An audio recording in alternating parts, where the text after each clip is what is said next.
After 4 years together, Josh and Maggie break up. The girl hands her ex-boyfriend an aquarium with a lizard and shows him the door. And, as if by Murphy's Law, the guy immediately gets caught in a rain that's falling right over his head. Having lost his girlfriend, Josh falls into depression. That's when his best friend Mike and his sister Liz come to his aid. Mike lends him his super trendy shirt, in his opinion, and gives advice about the evening date that Liz, deciding to set him up with her rich friend from Sweden, has arranged. In the evening, Josh goes to a bar where Liz praises her friend. She's well-read, smart, and has a strong character. And at that moment, she's outside, rummaging through a trash can. Shocked, Josh sees something digging in the garbage. It turns out the rich beauty is a troll who prefers antifreeze. Josh tries to run away, but Liz urges her brother to take a look at himself. He doesn't go to the gym and is jobless. What woman would like that? These arguments make Josh invite the troll girl to a table in the cafe. A passerby offers to buy a flower for the lady, and the grateful troll girl eats the rose. Josh talks about his friend and accidentally uses the term trolling, which terribly angers the Swedish beauty. She falls under the table and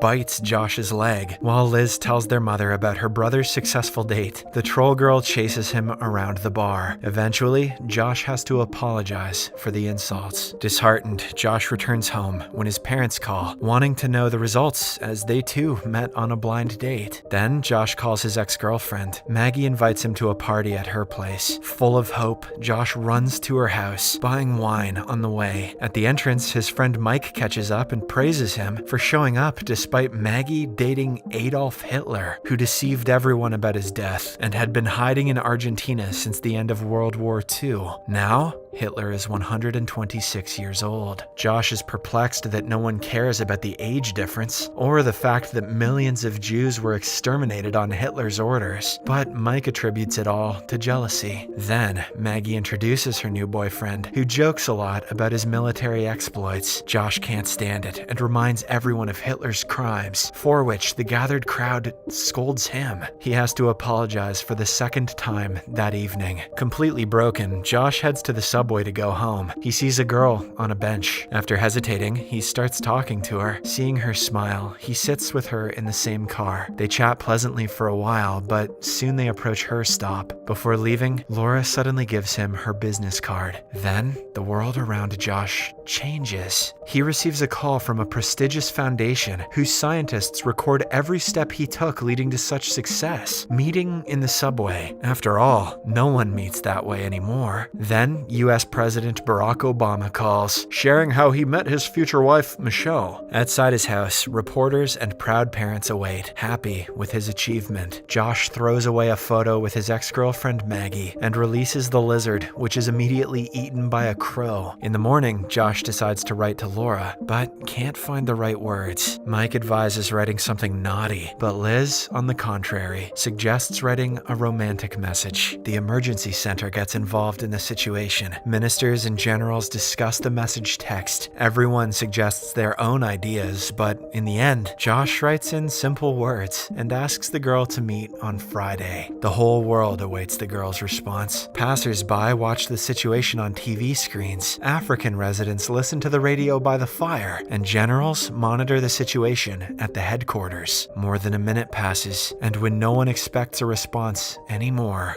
one arrives, causing universal rejoicing. On Friday, Josh goes on a date with Laura. The couple sits at a cafe table and discusses their meeting, but they can't find any topics for conversation. After struggling for a couple of hours, the boy and girl go their separate ways. On the way, Josh receives a bunch of messages from friends and parents wishing him a good date. And at home, he is greeted by a symphony orchestra whose musicians prepared to play romantic tunes all night for the happy couple. But alas, the date was unsuccessful. Josh suffers more and more from the lack of relationships. It gets to the point where even his right hand doesn't attract him. Liz decides to help her brother change his life and advises him to start taking care of himself, beginning the next day with a jog. He agrees, but in the evening, Mike suggests going to a bar, and Josh agrees. Mike immediately manages to make acquaintances with attractive girls, but Josh can't seem to do the same. Josh Josh treats a girl to a drink, but she quickly disappears after receiving a glass of alcoholic beverage. The guy is depressed and asks his friend to teach him how to meet girls. He reveals a terrible secret. He can hypnotize with his eyes. On the day of coming of age, a magician comes to everyone and teaches this skill. It's strange that Josh was missed. Disheartened, Josh is about to head home when a girl with glasses comes up and suggests having fun with him. Josh agrees, and the rest of the time in the bar is very fun. The girl agrees to go home with the guy, but when it comes to the main event, Josh suddenly discovers that his device is missing. The guy runs to the bathroom and starts calling all the places he visited that evening. One of the bars tells him they found his loss and he can pick it up tomorrow. But for today, they advise entertaining the girl with a long romantic conversation.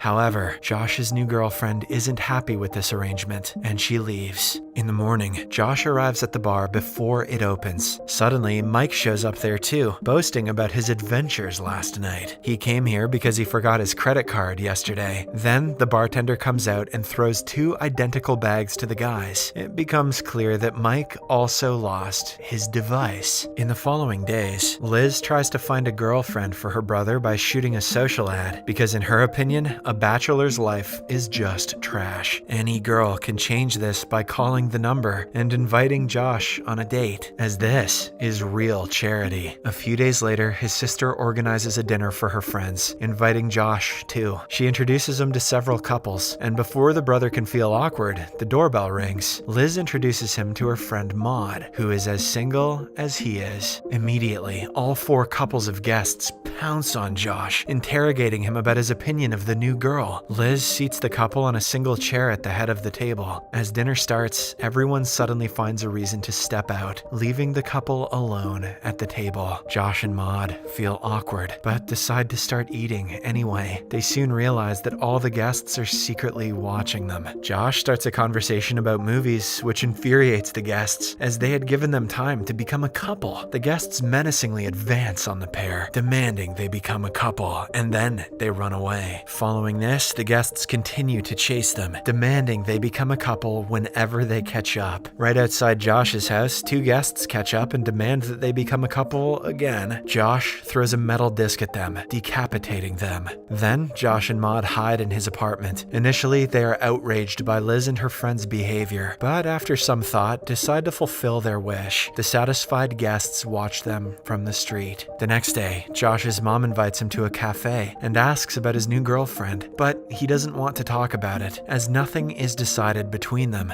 So, his mom drugs his tea with a sleeping pill. Josh wakes up in his old children's room, tied to a chair with electrodes on the most sensitive parts of his body. His mother is determined to extract his testimony at any cost and starts torturing him. She needs information about the new girlfriend, but Josh refuses to talk. She demands at least a photo from social media, but they aren't even friends. Then, Liz appears and easily opens Maud's social media page. The mother plans to contact her son's girlfriend, but Josh quickly changes the subject, mentioning that Liz's boyfriend proposed to her. The mother instantly focuses on her daughter instead, allowing Josh to escape. Time passes, and Mike notices that Josh isn't very happy with his new girlfriend. Maud texts him every minute, reporting everything that happens to her. She insists he accompany her to comedy shows that he dislikes. At their last meeting, she suggested going on a hiking trip. Her friend's boyfriend plays the guitar, and Maud sings, so Josh expects great times by the fire. Desperate, Josh asks Mike for help. He advises simply not writing to her anymore. After all, he didn't promise her anything. But then Josh receives a message from Maud with photos of the items she bought for the picnic. This terrifies Josh. The phone goes silent and he thinks she got the message. But just as he starts to relax, there's a knock at the door. Maud demands he let her in to see the canopy she bought. Mike suggests a radical solution. Take a potion that will make him appear dead. Initially, Josh refuses, but upon hearing Maud's voice, he swallows the potion and immediately falls lifeless. Mike opens the door and the girl screams in horror. Josh comes to in a coffin. His parents weep above him, and Mike promises to dig him out. Maud places the canopy she bought on his chest, and Liz reads a farewell speech, permitting them to set it on fire. His father approaches with a torch to the pyre, which turns out to be the coffin. Flames rise. Relatives weep on the benches when Josh, unable to bear it, jumps out of the coffin. The fire is extinguished, and Josh immediately confesses to Maud that he can't be with her. She gets upset and leaves. Meanwhile, Mike tries to shake Josh down for the money spent on the potion, but seeing the ashes in his hands, he decides it was a gift. This ends episode 4. Each episode of the series is built on ridiculous situations, completely defying logic, but that's exactly why the audience likes the show, and it managed to last 3 seasons.